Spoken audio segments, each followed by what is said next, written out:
네, 은혜로운 찬양 감사드립니다.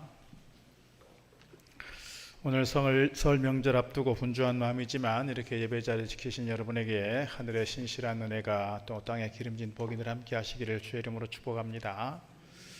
설 명절을 맞으면 늘 이렇게 기쁘기도 하고 즐겁기도 하고 또 오랜만에 보는 자녀들, 손주들, 친척들 보면서 이게 가족이구나 하는 것들을 느끼게 되는 좋은 시기입니다. 그래서 1년에 2번 있는 이 우리 민족 고유의 명절이 우리의 가족 관계를 더욱 든든하게 하고 또 우리 공동체를 더욱 아름답게 세워가는 그런 좋은 기회다 그런 생각을 갖습니다. 그러나 한편에서는 명절이 우리의 가정, 또 우리의 관계를 또 적나라하게 노출시키는 그런 불편한 시간이기도 합니다. 그동안 켜켜이 쌓아놓았던 감정, 하고 싶었던 말들, 또 이렇게 해결되지 않은 갈등들이 명절이라고 하는 자리에서 다시금 떠오르곤 한다는 점에서 사실 명절은 한편에서는 즐겁고 한편에서는 기쁘지만 또 한편에서는 좀 긴장의 시간이기도 하고 또 명절이 끝나면서 간혹 보면 더 어려워지는 그런 관계들을 종종 보게 되죠. 제가 어렸을 때 가족 얘기 가끔 합니다만 저희 아버지 삼형제가 이렇게 살고 가운데 맨 큰 집에서 할아버지 할머니를 모시고 사는데 꼭 명절 끝에 우리 막내 고모가 와가지고 꼭 분란을 일으키고 갑니다. 그 막내 고모가 권사입니다. 오빠들 왜 어머니 아버지 제대로 안 모시느냐고 막 이렇게 큰 소리치고 싸우고 갑니다. 그러면 또 저희 큰아버지들 또 술 드시고 막내 고모한테 또 막 험한 말을 합니다. 그러니까 명절이 참 한편에서는 즐겁고 기쁘지만 또 한편에서는 긴장의 시간이기도 하고 그렇습니다. 여러분 가정은 어떻습니까? 마냥 기쁘고 마냥 즐거우면 좋겠습니다. 마냥 설레이고 또 오랜만에 보는 가족들 때문에 또 이게 가족이구나 하는 그러한 사랑의 시간을 확인하는 그런 자리가 되면 좋겠습니다. 오늘 하여튼 이 명절이라고 하는 큰 좋은 시기 앞에서 오늘 말씀 어쩌면 우리에게 아주 실제적이고 또 동시에 복음적인 그런 말씀이다 그런 생각이 듭니다. 교회 안에서 로마 교회에 보내는 편지니까 로마서가 로마 교회라고 하는 공동체를 상정해 두고 하는 것이지만 오늘 로마 공동체, 교회가 곧 가족이라는 점에서 명절을 맞는 오늘 우리 가정이, 우리 공동체가 어떻게 해야 건강하게 세워질 수 있나, 어떻게 해야 또 사랑이 또 관계가 회복될 수 있나, 이런 점에서 함께 좀 말씀을 드리려고 합니다. 오늘 제목을 제가 이렇게 잡았습니다. 오늘 사실 사도 바울의 말 그대로입니다. 사랑에는 거짓이 없나니 그랬습니다. 오늘 이 한 문장이 우리의 삶과 우리의 신앙과 우리의 가정, 우리의 공동체를 꿰뚫는 중요한 말씀이다 이렇게 생각이 들어집니다. 로마서 12장의 배경을 조금 더 보자면요, 오늘 1절 말씀에서 이렇게 시작합니다. 그러므로 형제들아 내가 하나님의 모든 자비하심으로 너희를 권하노니 그랬습니다. 이 그러므로는 로마서 1장부터 11장까지의 모든 말씀을 받는 말씀이에요. 그래서 로마서 1장에서 11장까지는 복음이 무엇인지, 믿음이 무엇인지, 우리가 예수님의 십자가의 은혜를 어떻게 받았는지 이런 어떤 구원의 은혜에 대한 또는 복음에 대한 교리적인 내용들을 다루고 있는데 이런 내용들을 다 받아서 12장 1절에서 그러므로 사도 바울이 말합니다. 그러므로 내가 하나님의 모든 자비하심으로 너희를 권한다. 그러면서 하시는 말씀이 12장 1절부터 16장 마지막까지 뭐를 말씀하느냐? 구원의 은혜를 받은 우리가 하나님의 은혜 속에서 하나님의 거룩한 자녀된 우리가 이제 이 교리를 받았으니 어떻게 살아야 되는지, 어떻게 믿음의 삶을 살고 어떻게 복음의 삶을 살고 어떻게 은혜 받은 삶을 살아야 되는지 그런 삶의 구체적인 내용들을 다루고 있는 것이 12장부터 마지막까지의 내용입니다.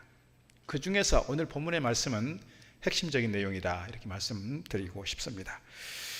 오늘 우리가 이 말씀을 통해서 설 명절을 앞두고 우리 가정 안에서 또는 우리 공동체 안에서 우리가 어떻게 가정을 세워갈 것인지, 어떻게 관계를 회복해 갈 것인지, 어떻게 거짓이 없는 진실한 사랑으로 우리의 삶을 이어가야 할지 오늘 말씀 속에서 몇 가지 함께 나누려고 합니다.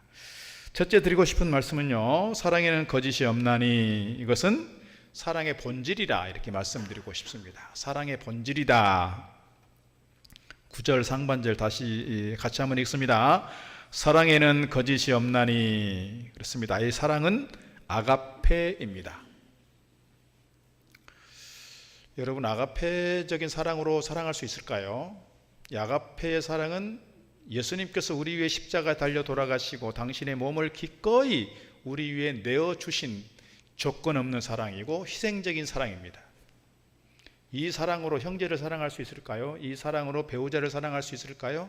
이 사랑으로 자녀들을 사랑할 수 있을까요? 아무 조건 없이 오늘 우리가 허물진 모습으로 진노의 자식이었던 우리가, 정말 망할 수밖에 없었던 그런 진노의 자식이었던 우리가 예수 그리스도의 십자가의 은혜로 구원받게 되었는데 우리의 무슨 조건을 걸고 사랑한 게 아니잖아요. 내가 하나님 앞에 뭔가를 회개하고 나서서 우리가 사랑받은 게 아니잖아요. 우리는 다 악한 모습이었고 약한 모습이었고 부족한 모습이었고 허물진 모습이었으나 주님 보실 때 얼마나 정말 추하고 더러운 우리의 모습이었으나 그럼에도 불구하고 주님께서 조건 없는 사랑으로 우리를 위하여 십자가에 달려 죽으심으로 우리는 아가페적 사랑을 받은 사람들입니다. 그러므로 오늘 우리가 주님께로부터 받은 이 사랑으로 누구를 사랑한다? 형제를 사랑하고 이웃을 사랑하고 가족을 사랑하고 교우들을 사랑하고, 이것이 성경이 가지고 있는 가장 기본적인 사랑의 핵심적 내용입니다. 사랑으로. 그 다음에 보니까요, 거짓이 없나니 그랬습니다. 헬라어로 보니까요, 아니포크리토스라고 하는 단어입니다. 이것은요, 위선이 없는, 가면을 쓰지 않는, 연기를 하지 않는, 꾸밈이 없는 이런 뜻입니다. 예전에 연극을 할 때, 지금은 뭐 연극을 할 때 다 이렇게 자기 얼굴 그대로 보여주지만 옛날에 다 가면을 쓰고 했단 말입니다. 그 가면을 쓴 모습이 오늘 여기서 말하는 거짓이 없나니 그 얘기예요. 거짓이란 이야기는, 그래서 오늘 사도 바울이 우리에게 말하고 있는 것은 지금 너희들이 하고 있는 사랑은 진짜 사랑이냐 하고 묻는 거예요. 우리에게 도전하고 있는 거예요. 내가 정말 말로 사랑한다고 하는 것이, 내가 정말 형제를 사랑한다고 하는 것이, 내가 가족을 사랑한다고 하는 이 사랑이 정말 주님 보실 때 진짜 사랑이냐, 아니면 거짓된 사랑이냐, 체면으로 하는 사랑이냐, 자존심을 내건 사랑이냐, 계산적인 사랑이냐, 이것을 우리에게 묻고 있다 이 말입니다. 그러면 사실은 말씀이 뭐예요? 이제는 그 가면을 벗어야 하지 않겠니? 이제는 그 체면을 내려놔야 되지 않겠니? 이제는 그 계산한 것을, 계산적인 사랑을 내려놔야 되지 않겠니? 이렇게 우리에게 말씀하고 있다는 거예요. 지금까지 내가 사랑하고 있다는 이 사랑이 계산적인 사랑이었다면, 뭔가 조건적인 사랑이었다면, 뭔가 체면을 앞세운 사랑이었다면 이제는 그것들을 다 내려놓고 가면을 벗고 진실한 사랑으로 사랑해야 되겠다. 이것이 오늘 우리에게 주시는 말씀의 핵심입니다. 사실 사랑이라고 하는 얘기를 할 때 멀리 있는 사람들을 사랑한다고 말하기는 쉬워요. 그래서 가족이 더 어렵다고 얘기합니다. 왜냐하면 가족은 늘 같이 있어야 하거든요. 살을 맞대고 살아야 하거든요. 늘 이렇게 떨어져 지낼 수 없는 것이 가족이에요. 그러니까 가족이 더 어렵다라고 말하는 겁니다. 교우들보다는 진짜 가족들이 더 어렵죠. 물론 교우들을, 교회에 함께 모이는 사람들은 가족이라고 말하고, 오늘 또 일부 예배 때 한 분 또 등록하셨고 오늘 이 시간도 네 분이 등록하시네요. 등록하시는 분들 우리는 다 뭐라고 말하냐면 새 가족이다 그래요. 가족. 그래서 우리는 가족과 같은 관계를 유지하고, 우리가 이 교회를 떠나지 않는 이상 우리는 다 가족으로 평생을 가야 되는 거예요. 그래서 가족들은 늘 봐야 하고, 늘 같이 있어야 하고, 같이 예배를 드려야 하고, 같이 지내야 되니까 멀리 있는 다른 사람들보다, 멀리 있는 이웃들보다 가족이 더 힘들다, 그런 얘기를 하는 거예요. 오늘 그런 점에서 가족들 사이가 더 힘들고 어렵지만, 특별히 명절이 되면 그런 감정들이 숨겨져 있는, 지금까지 감춰져 있었던 감정들이 폭발할 수 있는 그런 좋은 기회이기도 한데, 그 감정들을 잘 다스리면서 우리가 정말 깨어진 관계가 있다면, 부서진 관계가 있다면, 멀어진 관계가 있다면 이것들을 어떻게 하면 좀 다시금 가깝게 하고 다시금 회복시키고 다시금 연결될 수 있는 관계로 갈 수 있을까? 그것을 좀 고민하고 기도하는 시간이면 좋겠습니다. 오늘 로마 교회 안에는 사랑이라고 하는 게 있지만 보이지 않는 갈등들이 있었습니다. 어떤 갈등?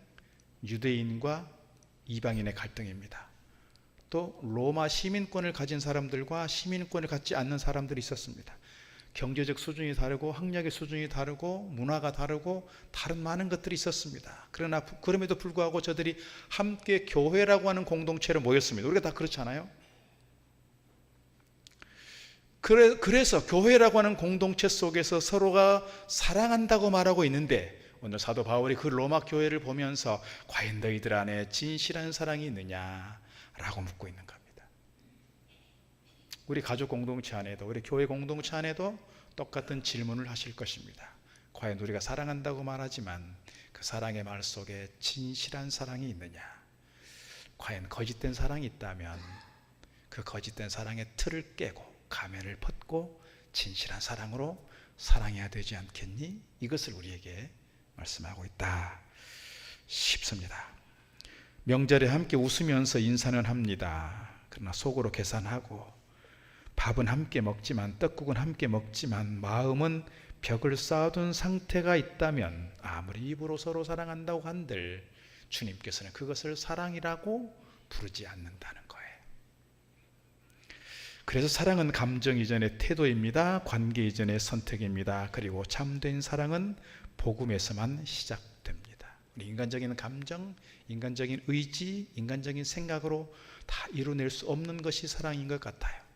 우리가 주님께로부터 사랑받은 그 사랑의 어떤 뜨거움, 그 감격, 이것이 우리 안에 크면 클수록 뜨겁게 깊게 느껴지면 느껴질수록 이 사랑을 힘입어서 형제를 사랑할 수 있고 도저히 사랑할 수 없다고 말하는, 내가 도저히 품어낼 수 없고 내가 도저히 용서할 수 없는 그 사람조차도 넉넉한 마음으로 바라볼 수 있고 넉넉한 품으로 품어낼 수 있는 것 같습니다. 그래서 진실한 사랑은 복음 안에서만 가능한 겁니다. 이게 우리 믿음의 사람들이 가지고 있는 큰 힘이고 능력인 것 같아요. 왜? 우리는 이미 그 사랑을 받았으니까요. 우리가 받은 이 사랑 가지고 넉넉한 마음 가지고 형제를 대하고 품어낼 수 있는 우리의 진실한 사랑이 있기를 주의 이름으로 축복합니다. 자, 두 번째는요, 악을 미워하고 선에 속하라 그랬습니다. 이것은 사랑의 기준이다 이렇게 말하고 싶습니다. 바울은 사랑을 감정으로 저기하지 않습니다. 오히려 분명한 기준을 제시하고 있는데요, 9절 하반절에 악을 미워하고 선에 속하라 이렇게 말하고 있습니다. 악을 미워하고 선에 속하라. 사랑은 무조건적인 용인이 아니고 죄까지 끌어들이는 것이 아닙니다. 끌어안는 것이 아닙니다. 가정의 회복이 어려운 이유 중 하나는 잘못된 것을 잘못되었다고 말하지 않기 때문이라고 합니다. 갈등을 피하기 위해서 침묵하고 평화를 위해서 진실을 덮어주지만 그 침묵은 결국 관계를 병들게 한다는 거예요. 그러나 이것 또한 지혜롭게 잘 해야 하는 것 같습니다. 제가 거듭 말씀드리지만 명절이 되면, 명절 때 내가 누구를 만나면 내가 꼭 한마디 할 거야, 이런 마음을 지금도 가지고 계시다면 그 마음을 내려놓으시면 좋겠습니다. 그 말이 그 동생을 위해서, 그 누구를 위해서 꼭 필요한 말일 수도 있습니다. 옳은 말일 수도 있습니다. 그러나 김창옥이 자꾸 하는 얘기가 있잖아요. 남자들이 자꾸 기분 나쁘게 듣는 말, 무슨 말? 옳은 얘기지만 꼭 기분 나쁘게 하는 말. 누가 그렇게 한다고요? 와이프들이 그렇게 한다고요. 그래서 대부분의 중년 남자들이 그것 때문에 힘들다, 그런 얘기를 합니다. 내가 하는 얘기가 바른 얘기일 수 있어요. 또 필요한 얘기일 수 있어요. 옳은 얘기예요. 내가 뭐 틀린 얘기했어? 이렇게 얘기할 수 있어요. 그런데 그 틀린 얘기가 아닌 바른 얘기이지만 그 이야기를 듣는 사람이 기분이 나빠진다면 한번 생각을 해봐야 돼요. 그것 때문에 관계가 틀어지고 그것 때문에 공동체가 깨뜨려진다면 다시 한번 생각해봐야 돼요. 그래서 지혜가 필요하다는 거예요. 지혜가 꼭 필요한 말이면, 그래서 10마디 중에서 9마디는 칭찬을 하고 1마디 지적질하자, 그런 얘기를 하는 거죠. 한마디 지적질하는 것조차도 아까 말씀드린 것처럼 가능하면 마음의 상처가 되지 않게, 마음 상하지 않게 지혜롭게 잘하자. 그래서 가능하면 편지도 써보고 문자도 남겨보고, 내가 말을 하게 되면, 얼굴을 대하고 말을 하게 되면 감정이 실리게 되니 참 어렵다, 어려워요. 그럼에도 불구하고 우리가 이 사랑이 조금 더 성숙해지고 관계가 성숙해지기 위해서는 오늘 말씀 주는 것처럼 악은 미워하고 선에 속하라.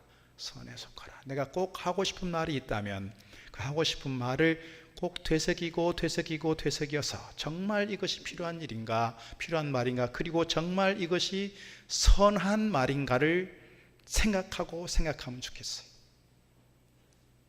그리고 서로에게 유익한 말인가, 말 한마디를 하더라도.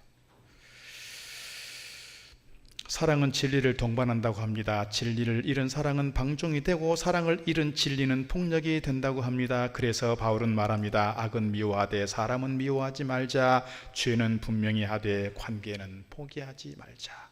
관계는 포기하지 말자. 가족이니까 더 어렵지만 그럼에도 우리 하나님은 뭐 한다고요? 포기하지 않는다. 가족이니까 포기하지 않는다는 거예요. 가족이니까 끝까지 가야 된다는 거예요. 가족이니까 끝까지 포기하지 않고 믿음으로 갈 때 우리의 가정은 건강한 가정 되는 줄로 믿습니다. 자, 세 번째는요, 형제를 사랑하여 서로 우애하고입니다. 사랑의 방향이라고 말하고 싶습니다. 10절 상반절, 형제를 사랑하여 서로 우애하고. 우애라고 하는 말은 형제 또는 가족 간의 따뜻한 사랑을 의미한다고 합니다. 앞서 말씀드린 것처럼 교회 공동체는 낯선 집단이 아니라 가족이라는 점에서 우리가 서로가 서로에 대하여 우애, 따뜻한 사랑으로 대하는 것이 필요하다 하는 말씀이겠지요. 명절에 가족이 모이면 사실은 따뜻한 사랑만 있는 것이 아니라 상처도 함께 모인다 하는 사실을 기억하면 좋겠습니다. 그러나 하나님은 바로 그 자리에서 회복도 시작하신다. 이것을 잊지 않으면 좋겠습니다. 사실 사람들이 모이다 보면, 가까이 있다 보면 상처를 더 많이 받아요. 멀리 있는 이웃은 상처받을 일이 별로 없어요. 그러나 가까이 있다 보니까, 살을 맞대고 살다 보니까 이런 말 저런 말 하게 되고, 이런 모습 저런 모습 보게 되면서 사실은 상처도 받고 상처를 주고, 그래서 관계가 힘들기도 하고, 좋은 관계를 평생 잘 유지한다는 것이 정말 기적 같은 일인 것 같아요. 여러분, 우리가 서로에게 상처를 주고 상처를 받을 때, 또는 서로에게 화가 나고 감정이 올라올 때 그 중요한 이유는 뭘까요? 그 이유는 내가 가지고 있는 기대치가 채워지지 않아서 그래요. 내가 내 남편에 대해서 이 정도 기대치가 있었는데 이 정도 기대치가 채워지지 않고, 이 정도도 안 돼. 내가 100% 중에서 한 80% 정도는 기대치를 갖고 있는데 보니까 30%, 20%도 안 돼. 그러면 그 기대치에 미치지 못하는 그 모습들을 보면서 계속 화가 나. 계속 하고 싶은 말을 해. 그러면 이 기대치는 더 떨어지게 되고 관계는 더 어려워져요. 교회 안에서 관계도 그렇습니다. 여러분, 누구에게 화가 납니까? 내가 이 정도 기대치를 가지고 있는데 그 기대치를 채우지 못하는 누군가를 보게 될 때 그분에 대해서 화가 나고, 그분에 대해서 말을 하고 싶고, 그분에 대해서 불편한 마음이 생기고 그렇습니다. 자기는 돌아보지 않고, 자기가 지금 어떤 모습을 하고 있는지를 생각하지 않고 상대방만 자꾸 생각하니 상대방 때문에 내 마음이 괴로워지는 거예요. 그래서 제가 자꾸 말씀을 드리는 것은 자기 객관화가 중요하다. 자기 자신이 어떤 모습인지를 잘 살피는 것이 필요하다라고 말씀을 드리는 겁니다. 가족 간의 관계에서, 교우들과의 관계에서 이러한 기대치를 잘 채워갈 수 있을 뿐만 아니라 기대치에 채워지지 못하는 그분들을 보면서 계속해서 화를 품을 것이 아니라 우리가 기대 관리를 잘해가면서 관계를 잘 조절할 수 있으면 좋겠다, 이 말씀 드리고 싶습니다. 자, 형제를 사랑하여 서로 우애하고, 이것은 사랑의 방향이라고 했습니다. 자, 네 번째는요, 존경하기를 서로 먼저 하라 그랬습니다. 이것은 사랑의 실천인 것 같습니다. 10절 하반절, 존경하기를 서로 먼저 하며. 이 말씀은 사실은 누구에게라도 기적 같은 얘기예요. 쉽지 않아요. 혁명 같은 말씀이에요. 왜요? 중요한 단어가 있습니다. 뭐가 있어요? 먼저라는 단어예요. 먼저. 내가 형이라고 하면 어떤 생각을 가져? 동생에 대해서. 동생이 나를 먼저 찾아와야 되는 거 아닙니까? 그럼 동생 입장에서 뭐래요? 형이 잘못했으면 형이 먼저 미안하다고 해야 되는 거 아닙니까? 형이 먼저 사과를 해야지 내가 형을 찾아가죠. 부모님한테 뭐라고 합니까? 부모님 어렸을 때 나에게 그렇게 상처를 줬는데 부모님이 자식들한테 미안하다고 한마디 해야 되는 거 아니에요? 그럼 부모님 입장에서 뭐예요? 자녀들을 향해서 네가 자식인데 니들이 먼저 찾아와야지. 먼저라고 하는 단어를 누구에게 자꾸 갖다 붙여요? 나에게 갖다 붙이는 것이 아니고 상대방에게 갖다 붙인단 말입니다. 아니, 형이 잘못했으면 형이 먼저 와서 사과를 해야지. 그리고 네가 동생인데 동생이 먼저 나를 찾아와야지. 먼저가 자꾸 어디 가 있어요? 상대방에게 가 있어요. 그러니까 이 먼저라고 하는 단어를 나에게 갖다 붙인다는 게 참 어려워요. 그럼 내가 먼저 찾아가고, 내가 먼저 손 내밀고, 내가 먼저 사과하고, 내가 먼저 미안하다 하고, 내가 먼저 뭔가 말 한마디를 꺼낼 수 있고 사랑의 말을 할 수 있어야 되는데 내가 먼저 하려고 하지 않고 상대방에게 자꾸 요구하니 관계는 계속해서 풀어지지 않고요, 가까워지지 않고요, 먼 상태로 계속해서 유지가 됩니다. 이게 참 어렵다 그 말이죠. 어려워요. 한 집사님 얘기를 좀 하려고 합니다. 형제 사이에 유산 문제와 종교 갈등으로 20년 동안 말이 끊겼습니다. 1, 2년도 아니고 5년, 10년도 아니고 20년의 세월이 흘렀습니다. 애들이 다 크고 사회생활을 하고 결혼을 앞두고 있습니다. 명절 때마다 서로를 피했습니다. 찾아가지도 않습니다. 아버지 장례 치르고 나서 생겨난 문제인데 그러다 보니까 어머니 장례식에서도 대면 얼굴을 쳐다보지 않았습니다. 명절이 되면 늘 마음이 무거웠는데 형이 먼저 사과하기 전에는 내가 절대 안 본다 하는 자존심이 이 동생 집사님에게 있었습니다. 부모님 돌아가시고 유산 문제가 불거졌을 때 형에게 너무 상처를 입었기 때문입니다. 어느 날 목사님 설교를 통해 오늘 말씀을 듣게 되었습니다. 존경하기를 서로 먼저 하라. 서로 먼저 하라. 이 말씀이 화살처럼 가슴에 꽂혔다고 합니다. 화살처럼 가슴에 꽂혔어요. 지난 20년 동안 형에 대해서 내가 그렇게 모질게 했는데 한편에서는 늘 말씀을 들을 때마다 괴로웠는데 오늘 존경하기를 서로 먼저 하라고 하는 말씀 들으면서 그것이 가슴에 화살처럼 꽂혀서 너무 괴로웠다는 거예요. 그래서 내가 이번 설 명절에는 내가 형님을 먼저 찾아가리라 그렇게 결단하고 무조건 찾아갔다고 합니다. 가면 형님 댁에서 문전박대 당할지도 모른다라고 하는 두려움도 있었습니다. 그러나 정성껏 준비한 선물을 가지고 편지를 써서 형에게 찾아갔습니다. 찾아가서 이렇게 말했습니다. 형님 미안합니다. 내가 먼저 말하려고 왔습니다. 제가 동생으로서 먼저 머리 숙이지 못해서 죄송합니다. 형에게 상처가 있어요. 그 상처가 해결되지 않았어요. 형에 대해서 미운 마음이 지금도 있어요. 그런데 말씀을 들으니까 그 말씀이 또 힘들어 말씀이 나를 힘들게 하니까 말씀에 따라 순종하겠다는 마음으로 간 거예요. 그냥. 그래서 형한테 미안하다. 사실 미안할 거 없어요. 형이 나한테 미안하다고 해야 되죠. 아버지 돌아가시고 나서 상속 문제가 걸렸는데 형이 다 찾아버렸거든요. 그러니까 동생의 입장에서 마음이 너무너무 힘든 거예요. 자기도 힘든데. 그렇지만 말씀을 들으면서 말씀 따라 내가 어떻게든지 순종하겠다 하는 마음으로 형님 찾아가서 형님 내가 미리 찾아오지 못해서 미안합니다. 이렇게 한마디 꺼냈어요. 처음에 동생이 찾아온다고 했을 때 형님 마음이 되게 조금 냉랭했어요. 저놈이 또 와서 나에게 무슨 짓을 무슨 말을 하려고 나한테 찾아오나. 형님 마음이 그랬다고요. 그런데 동생이 찾아와서 형님 미안합니다. 내가 먼저 말하려고 왔습니다. 동생으로서 먼저 머리 숙이지 못해서 미안합니다. 죄송합니다 하는 동생의 말을 듣고 형의 마음이 싹 녹았어요. 형의 마음도 동생에 대한 불편한 마음이 있었는데 그 동생을 와락 끌어안고 부둥켜 안고 눈물을 쏟았다는 것이죠. 관계의 벽이 허물어졌습니다.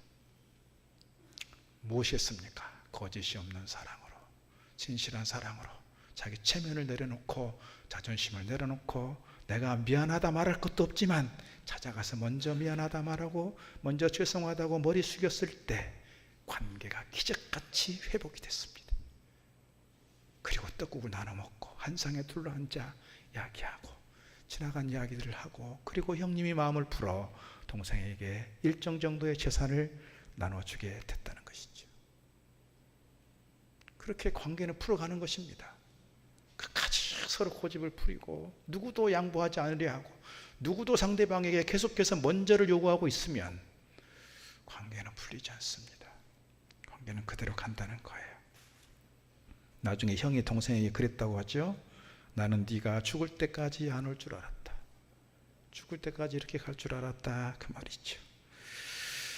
자, 용서는 내가 옳아서 하는 것이 아니라 주님이 나를 먼저 용서하셨기에 하는 명령인 줄로 믿습니다. 그래서 우리가 먼저 찾아가고 먼저 손을 내밀고 먼저 미안하다 말할 수 있는 그런 용기가 우리에게 필요하다 싶습니다. 그럴 때 기적이 일어나게 되고, 그럴 때 하나님께서 우리 관계 속에서 역사하시는 통로가 된다는 사실입니다. 자, 다섯 번째 드리고 싶은 말씀은요, 사랑은 행동으로 나타납니다 하는 거예요. 사랑은 그저 말로만이 아니라 사랑 행동으로 나타난다. 오늘 본문 11절에서 13절 말씀이 구체적인 사랑을 말씀하고 있습니다. 특별히 로마 교회라고 하는 그 공동체 안에서 어떻게 사랑을 실천할 것이냐를 말하는 거예요. 이것이 우리 가족으로 와도 마찬가지고요, 우리 일동 동국교회로 와도 마찬가지입니다. 우리가 가족이라고 하는 개념을 가지고 우리가 서로 함께 사랑의 공동체를 세워가려면 어떤 사랑의 행동이 필요하냐, 소위 말하면 행동 강령, 이런 거예요. 오늘 본문에서 첫 번째, 신앙의 열정을 회복하라 입니다. 11절 말씀에서 이렇게 말합니다. 부지런하여 게으르지 말고 열심을 품고 주를 섬기라 그랬습니다. 어떻게 보면 가정사역은 영적 전쟁과도 같습니다. 쉽지 않아요. 여러 가지 갈등의 문제들이 있기 때문에 이런 것들로 마음이 상하기 쉽습니다. 그럴 때 필요한 것이 뭐냐면 열심을 품는 것입니다. 여기서 열심을 품는 것을 다른 번역으로 보면 성령으로 뜨거워지라 이 말이에요. 거듭 말씀을 드리지만 사랑이라고 하는 주제로 또는 용서라고 하는 주제로 설교할 때 참 어려운 게 이거예요. 내 감정이 너무 닫혀 있어요. 내 감정이 너무 상해 있어요. 그럴 때 모든 사람들을 품고 원수 같은 사람들도 품어낼 수 있어야 하는데, 사실 그게 안 되니까, 내 감정이 잘 통제가 안 되고 내 의지가 잘 발동이 안 되니까 우리가 뭐 하자는 거예요? 자꾸 기도할 수밖에 없다. 성령을 의지할 수밖에 없다. 그래서 오늘 말씀도 열심을 품는다라고 하는 부분은 내가 열심의 감정을 가지고 하는 것, 그것만이 아니라 성령으로 뜨거워지는 상태. 그래서 내가 도저히 품을 수 없는 사람, 내가 도저히 다가갈 수 없는 사람, 내가 도저히 손 내밀고 용서를 말할 수 없는 그 사람일지라도 성령께서 나에게 강하게 역사하시면, 내 마음을 뜨겁게 감동하시고 내 마음을 뜨겁게 하시면 내가 찾아가서 넉넉히 품어낼 수 있다, 그 말이죠. 그래서 우리가 사모하고 기도하면 좋겠어요. 쟤는 안 돼 하고 포기하는 것이 아니라, 쟤는 끝났어 라고 마감을 지어버리는 것이 아니라, 그럼에도 불구하고 포기하지 않고 끝까지 저들을 찾아가고 저들을 위해서 기도하고 저들을 축복하고 우리의 관계가 그래도 다시금 회복될 수 있도록 소망을 가지고 가는 것, 오늘 우리에게 필요한 신앙의 덕목인 줄로 믿습니다. 내 인내심에는 한계가 있지만 성령의 뜨거움으로 충만하게 될 때 우리는 명절의 소란함 속에서도 우리 공동체를 평안하게 유지하게 되는 줄로 믿습니다. 자, 두 번째 행동 강령은 뭐냐? 소망과 인내와 기도입니다. 오늘 12절에서 이렇게 얘기합니다. 소망 중에 즐거워하며 환난 중에 참으며 기도에 항상 힘쓰며 입니다. 세 가지 단계를 우리에게 말하고 있습니다. 특별히 수년째 관계가 끊어진 형제가 있다면, 아직도 믿지 않은 가족들이 있다면, 우리 공동체 안에서 중요한 어떤 관계에 금이 가 있거나 어려운 상황 가운데 있다면 오늘 우리가 이 세 단계를 잘 밟아가면 좋겠습니다. 첫 번째 단계는 뭐예요? 소망 중에 즐거워함입니다. 소망이 뭐예요? 포기하지 않는다, 그 말입니다. 아까 말씀드린 것처럼 쟤는 안 돼, 쟤는 끝났어, 우리의 관계는 끝이야 라고 선언해버리고 포기해버리는 것이 아니라 끝까지 포기하지 않고, 이유가 뭐라고요? 가족이니까요. 가족이니까, 하나님의 가족이니까요. 포기하지 않고 언젠가 회복될 거야, 우리는 회복될 수 있어, 우리는 서로 사랑의 관계로 나아갈 수 있어 라고 소망하는 겁니다. 두 번째는 뭐예요? 혼란 중에 참으며예요. 참으며. 참는다는 게 뭐예요? 인내한다는 거예요. 언제까지요? 뭔가 이루어질 때까지. 그래서 그때까지 조급해하지 않고 너무 서두르지 않고 그때까지 기다리는 거예요. 기다리면서 인내한다, 참는다. 세 번째는 뭐예요? 기도에 항상 힘쓰며 기도하자는 거예요. 하나님, 제가요 힘들어요. 제가 저 사람 때문에 힘든데요. 제가 우리 관계 때문에 힘든데요. 하나님, 우리의 관계를 회복시켜 주옵소서. 우리의 마음이 성령으로 뜨겁게 하셔서 우리 공동체가 사랑의 공동체로 회복되게 하옵소서. 그렇게 간절히 하나님께 기도하면 누가 일한다고요? 내가 일하는 게 아니고 하나님께서 일하시는 거예요. 내 문제를 하나님께 다 올려드리면, 하나님께 맡겨드리면 누구에게 책임이 있다고요? 하나님께 책임이 있다고요. 하나님께서 그러면 일하십니다. 하나님께서 우리를 감동시키든 저 사람을 감동시키든 저 사람을 어떻게 좀 뜨겁게 바꿔주시든 하나님께서 일하신다는 거예요. 그래서 세 가지입니다. 우리가 포기하지 말자, 소망을 갖자. 두 번째요, 인내하자, 끝까지 기다리면서. 세 번째는요, 하나님께서 일하시도록 기도하자. 이 세 단계를 잘 밟아가면 우리의 관계가 회복될 수 있을 것이라 저는 그렇게 믿습니다. 이것이 가정을 살리는 3요소다 이렇게 말씀드리고 싶습니다. 세 번째, 행동 강령, 구체적인 실천이 필요한데 그 실천이 뭐다? 손 대접하기를 그랬습니다. 13절 말씀, 성도들의 쓸 것을 공급하며 손 대접하기를 힘쓰라 그랬습니다. 사랑은 관념이 아니라, 사랑은 낭만이 아니라, 사랑은 감정적인 것이 아니라 사랑은 손과 발이다 라고 하는 것을 말하고 있는 겁니다. 명절에 수고하는 며느리의 손을 좀 잡아주고, 감사하다, 네가 이렇게 열심히 섬겨주니까 우리 가정이 이렇게 따뜻하고 우리 가정의 명절을 잘 지낼 수 있어서 정말 고맙다. 그렇게 수고하는 며느리에게 한마디 해주면 좋겠어요. 야야야, 이건 이렇게 하는 게 아니야, 왜 이렇게 했어? 그 말을 들은 며느리 그 누구도 더 이상 일하고 싶지 않을 거예요. 주걱을 확 던져버리고 가고 싶을 거예요. 따뜻한 사랑의 말로 격려하고 지지해 주시고 고맙다고 해주시고 그래야 되지 않을까요? 그리고 수고한 그 며느리에게 봉투도 좀 주시고 따로 좀 챙겨서 수고했다, 가서 온천이라도 하고 와라. 그렇게 하시면 얼마나 좋겠어요. 가서 마사지라도 좀 받고 와라. 그러면 그 며느리가 그래도 감사하다, 그래도 보람이 있구나, 그럴 거예요.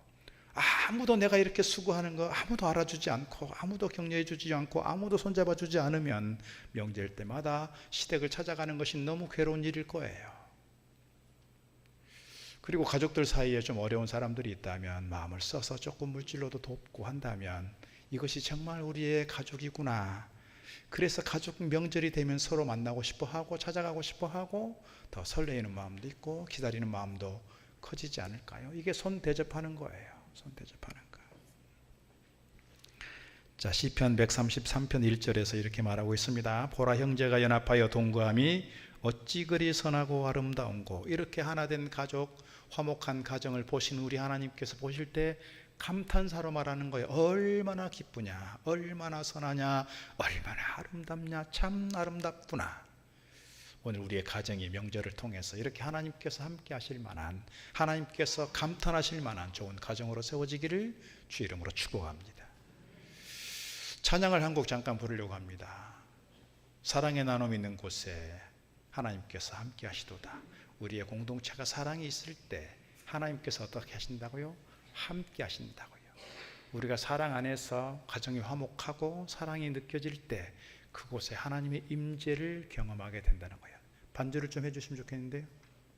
악보가 없어요? 아까 있었는데. 우리 악보를 한번 띄워주시죠. 이거 보고 한번 할 수 있겠죠. 사랑의 나눔 있는 곳에 누구라도 한번 해줘봐요. 사랑의 나눔 있는 곳에 하나님께서 계시도다. 아주 쉬운 찬양이니까 같이 한번 불러보겠습니다.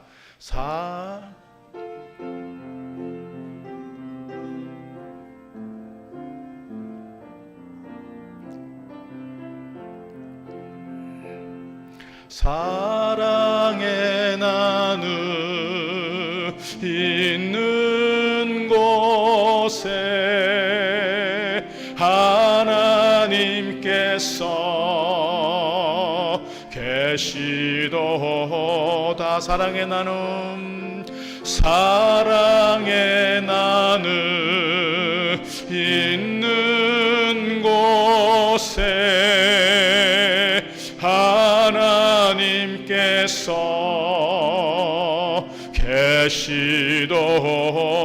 사랑의 나눔, 사랑의 나눔 있는 곳에 하나님께서 계시도. 눈을 감고 부릅니다.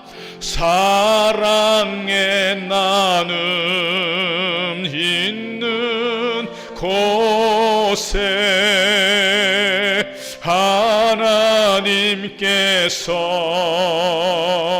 계시도. 허밍하겠습니다. 허밍.